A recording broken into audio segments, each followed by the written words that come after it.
Bonjour et bienvenue sur le plateau de Mobility TV pour une émission qui devient une bonne habitude. On va parler du Grand Prix ACF Autotech. Vous en avez l'habitude sur ce plateau avec Richard de Cabrol. Bonjour à vous. Bonjour. Merci d'être là, le grand ordonnateur de ce Grand Prix. J'ai pu le constater en situation au moment de la cérémonie. Donc ravi de vous avoir sur ce plateau pour nous raconter un petit peu comment tout cela s'est déroulé et puis se projeter sur les jours d'après pour les lauréats. 2 lauréats sont avec nous en plateau. Il y a d'abord Stéphane Lopez. Bonjour à vous Stéphane. Bonjour. Merci d'être là. Vous êtes là pour représenter Genomines. Ça dépend du marché. Exactement, on s'adapte. Pour l'instant, les deux. Hier soir, c'était Genomines. Ouais, c'est ça. Donc, Grand Prix ACF pour vous. Il est et en là. Espagne, c'est Renomines. Ça, on peut tenter. Je pense que ça marchera très bien. Exactement. La transition est toute trouvée parce que je pense qu'avec Iban Yaurado, on est un petit peu dans l'Espagne. Complètement. Voilà, vous êtes là, vous, pour Diamfab. Vous allez évidemment nous expliquer ce que Diamfab, j'arrive à le dire, fait. Prix pionnier pour vous. Peut-être d'ailleurs, c'est quoi la différence entre le Grand Prix, le prix pionnier? Pour quelles raisons ces catégories? C'est toujours bien de refaire un petit peu de pédagogie avec vous, Richard. Pour quelles raisons ils ne sont pas dans la même catégorie, typiquement? Alors, effectivement, puisque le Grand Prix ACF Autotech souhaite et rêve récompenser des startups qu'on n'aurait pas forcément vues sur d'autres plateaux, sur d'autres concours, on a voulu séparer les startups en une grande catégorie, le Grand Prix pour les startups qui sont plutôt très développées, et le prix pionnier pour les startups qui débutent. Alors, comme toutes les startups, et ça on l'a vu pendant la soirée, elles sont toutes très différentes en termes de domaine, de conception, de services, d'objets finalement fabriqués.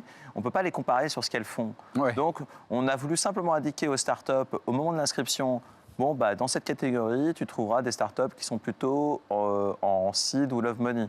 On donne des niveaux de levée de fonds. Ouais. Et puis finalement, en Grand Prix, ce sont des startups en série A et série B qui sont bien sûr des levées de fonds supérieures à seed et love money. Et en fait, c'est une indication. Le candidat choisit sa catégorie. Okay. Et ensuite, quand on voit dans ces indicateurs financiers qu'il s'est un peu trompé de catégorie ou peut-être que sa concurrence va être trop forte là où il s'est inscrit, on va l'appeler, lui dire, si bien sûr il est sélectionné pour aller en finale, parce que s'il n'est pas sélectionné, ça ne sert à rien, souhaites-tu plutôt l'autre catégorie parce que là, tu n'as aucune chance. Ouais, effectivement, c'est la logique. Alors commençons avec vous. Allez, le prix pionnier Iban, Diamfab, donc alors diamant, ça donne, l'explication est assez limpide quand on le dit d'une phrase, mais après il y a une petite technologie qui peut-être nécessite quelques explications. Comment vous résumeriez ce que propose Diamfab? Donc Diamfab, nous sommes une start-up qu'on est basée à Grenoble et notre expertise consiste dans la synthèse de diamants, mais semi-conducteurs. C'est ça, c'est semi-conducteur, électronique de puissance. Exactement. Donc en fait, avec l'arrivée du véhicule électrique, c'est une nouvelle application pour l'industrie des semi-conducteurs et notamment pour la puissance. Déjà, lorsqu'on dit électronique de puissance, qu'est-ce qu'on parle? En gros, c'est les éléments, les composants qui vont permettre soit de charger la batterie, soit d'amener la puissance vers le moteur. Donc là, on parle d'ampérage, de volts, on parle de puissance. C'est pour ça qu'on appelle l'électronique de puissance. Et là, le silicium, qui était les semi-conducteurs utilisés parce qu'il était disponible, il atteint ses limites. Il atteint ses limites physiques, c'est-à-dire on ne peut pas aller au-delà. Ça, c'est à quelle échéance? C'est en fait aujourd'hui déjà, silicium, on a 10% de perte, on est limité en hypertension, etc. Donc l'industrie, elle a fait quoi? Elle a développé de nouveaux matériaux semi-conducteurs. Donc typiquement aujourd'hui, on voit déjà dans le marché le carbure de silicium ou l'intrure de gallium, on appelle ça wide band gap, donc bande interdite large, qui offre déjà les meilleures performances. Et le diamant, on est dans la 3e vague, c'est ultra wide band gap, donc encore une bande interdite plus élevée, qui nous permet de proposer des propriétés, en tout cas les performances du véhicule, elles seront encore plus performantes de ce qu'on peut faire aujourd'hui. D'accord, bon, on va revenir évidemment parce qu'il y a plein de choses intéressantes à dire. Je fais circuler la parole pour le Grand Prix maintenant avec vous, Stéphane Lopez. Donc voilà, en quelques mots, comment on peut présenter Genomines? Écoutez, merci déjà pour cette invitation. Avec plaisir. Chez Genomines, en fait, on extrait des métaux grâce à des plantes, donc de manière relativement innovante. On est parti de plantes qui existent dans la nature, qui s'appellent des hyperaccumulateurs. Ces plantes, en fait, ont la capacité, depuis leur système racinaire, à capter le nickel biodisponible. Et on a choisi le nickel parce qu'en fait, c'est un métal qui est essentiel à la transition énergétique. On retrouve à peu près 40 kilos dans chaque véhicule électrique. On parle souvent de voitures lithium-ion. Au début, on aurait pu se dire, mais c'est quoi le rapport avec l'automobile? C'est le nickel et c'est son usage, évidemment. Les batteries, exactement. Les batteries de véhicules électriques. Et donc, on retrouve à peu près 7 fois plus de nickel que de lithium. Ouais. Donc, on parle de batteries lithium-ion, mais en fait, Elon Musk disait justement qu'on pourrait parler de batteries nickel-ion, enfin bref. Ouais. Et donc, il faut se projeter aussi sur comment on arrive à généraliser cet usage, trouver d'autres solutions, parce que tout n'est pas inépuisable non plus. Et puis, j'imagine que les enjeux de soutenabilité, pour le dire en français, sont majeurs pour l'industrie. Oui, exactement. Aujourd'hui, en fait, quand on regarde la demande, c'est une demande qui va faire x20 horizon 2040. Ouais. Un marché de 90 milliards pour le nickel. Et en fait, quand on regarde les capacités qui sont ajoutées sur le marché, aujourd'hui, c'est essentiellement l'Indonésie, avec des technologies qui s'appellent notamment le High Pressure Acid Leaching. Donc, c'est des technologies qui demandent des températures très élevées, beaucoup d'acide, des conditions extrêmement complexes pour extraire le nickel. Okay. Et donc, nous, finalement, on se positionne face à ces nouvelles capacités de production pour amener une solution souveraine, responsable et surtout réduire drastiquement l'impact carbone du nickel. Parce qu'il faut savoir qu'aujourd'hui, sur une batterie de véhicule électrique, 25% des émissions sont liées au nickel. Et donc, nous, on propose une solution qui va réduire de 75% ces émissions-là. Et surtout, il ne faut pas oublier les aspects sociaux autour de l'extraction de minières. Ça fait partie effectivement des gros enjeux, notamment pour les constructeurs, parce qu'ils savent que c'est aussi eux qui seront pointés du doigt sur la manière dont les batteries sont arrivées dans leur véhicule. Richard de Cabrol, deux très très belles idées, et puis à des étapes différentes, mais on est quand même très très vite dans le concret, hein, et dans le futur de l'automobile.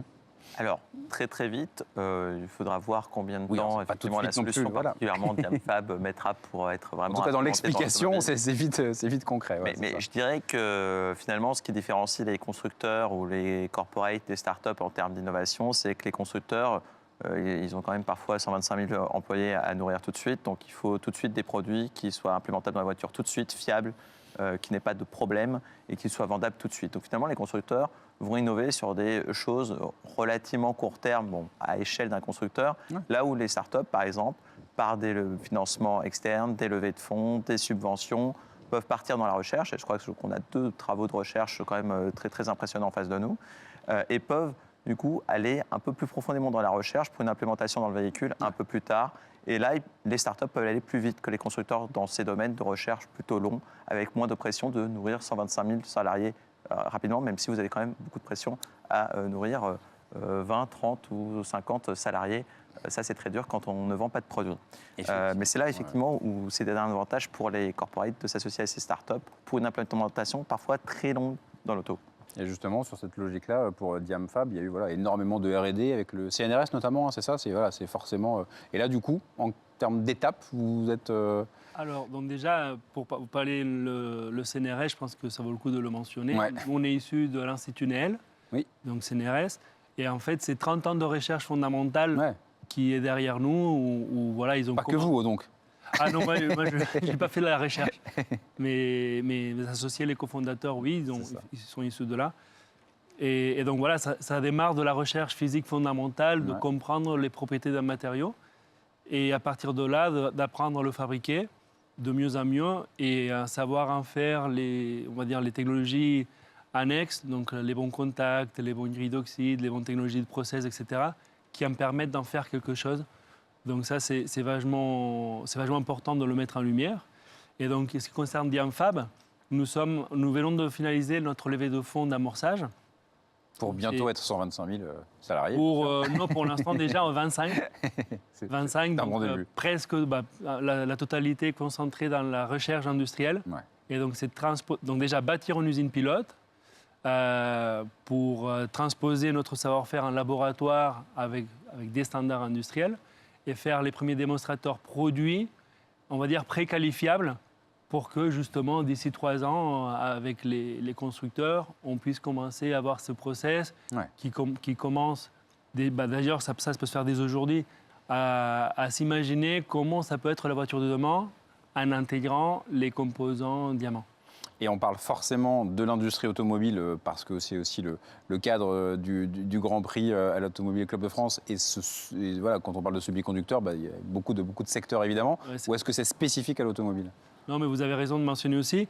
En fait, aujourd'hui, l'automobile, déjà aujourd'hui, pour l'électronique de puissance, ça représente environ un tiers du marché. Un tiers, oui. Lorsqu'on parle de la puissance, vraiment haute puissance de tension, c'est plutôt 75-80%. Okay. Ça, c'est aujourd'hui. D'ici 5-10 ans, lorsque toutes les voitures vont être électriques, en fait, le pourcentage va être encore beaucoup plus grand. Mais c'est vrai qu'il y a d'autres applications comme l'aéronautique, comme les data centers, les renouvelables ou l'industrie, ou même la production de l'hydrogène d'ailleurs, où on a besoin d'électronique de puissance efficace pour transformer l'électricité et la manager. Oui, effectivement. Avant de redonner la parole à Stéphane, voilà, on l'a vu dans la cérémonie, beaucoup des startups. Évidemment, il y a l'angle automobile qui était évident, mais il peut s'adapter pour la plupart, j'ai quasiment tout en tête, quasiment on peut l'adapter au-delà de l'automobile. C'est ça qui est assez impressionnant aussi. C'est impressionnant, mais c'est encourageant, c'est même, j'ai envie de dire, rassurant, parce qu'on se souvient tous de la crise de l'automobile et de l'acier en 2009, qui avait vraiment squeezé les fournisseurs du secteur auto, parce que souvent les fournisseurs du secteur auto, ils n'ont que le secteur auto en client. Donc une crise sur le secteur auto, c'est des fournisseurs qui meurent. Donc des startups et des fournisseurs qui, peut-être grâce aux nouvelles technologies, vont être très diversifiés et multisecteurs, c'est un tissu de PME qui vont être beaucoup plus robustes sur le long terme et moins contraints sur les phénomènes cycliques. Donc non, c'est une chance, et ça, c'est clairement pas un obstacle pour le Grand Prix. On récompensera encore des startups qui ont des multiples applications dans des secteurs différents d'automobile, et au contraire, bravo pour ça. Même question pour vous, pour Genomics, l'automobile, le nickel, on a bien compris la logique. Ça peut s'adapter à quel autre type de secteur? La casserole? Tout à fait. Pourquoi pas? Pourquoi pas? Non, mais écoutez, c'est vrai que nous, on a décidé de cibler principalement le véhicule électrique, notamment parce que voilà, la transition est quand même remplie de paradoxes. On pousse pour une transition verte avec des batteries qui le sont finalement pas tant que ça. Enfin, en tout cas, il y a des choses à améliorer. Il y a plein de sujets. Donc c'est pour ça, et puis surtout, c'est quand même un segment de marché en très très forte croissance. En revanche, on voit d'autres projets qui se concentrent sur l'acier inoxydable, qui a un très gros marché pour le nickel également. Et il y a beaucoup de nouveaux, je dirais, segments plus liés aux énergies renouvelables. Donc ça peut être utilisé dans le stockage de batteries, également dans des technologies liées à l'hydrogène. Hier soir, il y avait aussi un exemple assez intéressant d'entreprises qui utilisent du nickel pour une technologie liée à l'hydrogène. Et donc nous, on s'adapte, mais on cible principalement les véhicules électriques aujourd'hui. Et avec donc forcément ce qui fait la différence, en tout cas ce qui retient l'attention, c'est le fait d'être plus frugal, moins énergivore avec en l'occurrence le nickel, mais c'est une logique de marché que vous observez aussi, et ça faisait partie des évidences aussi dans ce qu'on met en avant quand on met en place ce type d'innovation. Évidemment. La mobilité électrique, je pense que c'est intéressant. Et on le voit en Europe, il y a quand même de plus en plus de petits véhicules avec des batteries adaptées. Et à titre personnel, en tout cas, c'est le type de mobilité que j'aurais tendance à encourager. Et c'est vrai qu'il y a beaucoup de nouvelles chimies qui aussi émergent pour ce type de mobilité. Et nous, au-delà des chimies classiques, donc nickel, manganèse, cobalt, on regarde déjà sur d'autres chimies pour être sûr que le nickel aura toujours une place parce qu'il apporte des propriétés de densité et des propriétés jusqu'à présent inégalées. Mais voilà. Donc mieux pour l'environnement et mieux aussi a priori pour le portefeuille des entreprises. Il y avait l'un des arguments pour Diamfab, c'était une vraie économie. Par véhicule, vous l'avez chiffré? On l'avait estimé à 1 200 €. C'est ça? Mais juste avant d'aller sur l'économie en euros aussi, le côté CO2 vous aussi, et l'impact. Parce que y a le rôle pour nous, on l'a dit avant, il y a le rôle des investisseurs qui est très important parce que le démarrage, ça se fait principalement sous fonds d'investissement. Et aujourd'hui, l'impact CO2, c'est un élément majeur pour pouvoir prétendre à être financier, à développer une technologie. Et là aussi, c'est à saluer au rôle de la finance, que c'est plus du greenwashing, C'est vraiment, si la techno permet de répondre à des enjeux environnementaux, on aura d'autant plus de support pour le développer.